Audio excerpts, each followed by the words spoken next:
All right, Cavaliers fans, I don't know about you, I'm taking a deep breath, saying Chauncey Billups is withdrawn from consideration to be the Cavs' president general manager.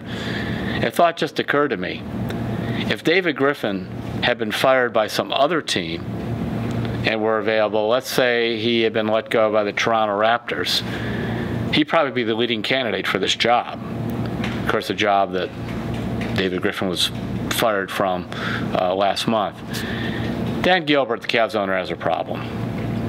In the past, when he has let go of general managers, he always had somebody ready to step in.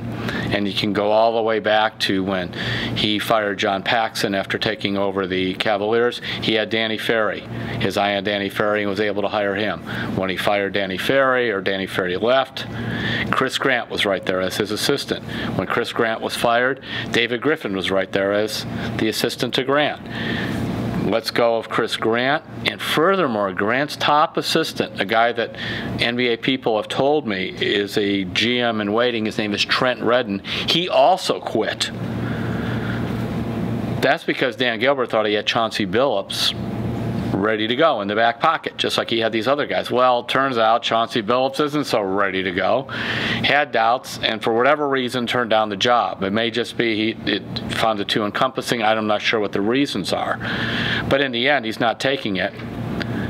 So what do the Cavs do now? That's a good question for me, and I'm not really sure.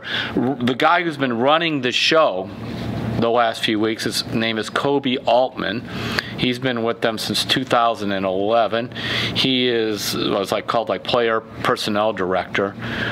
He's been the one, on the phones and so on. He's 31 years old. I had a couple NBA people tell me that at some point they think Altman would be a good GM. There's another guy, it's a Cleveland guy, who's also in the front office of some people like Mike Gansey.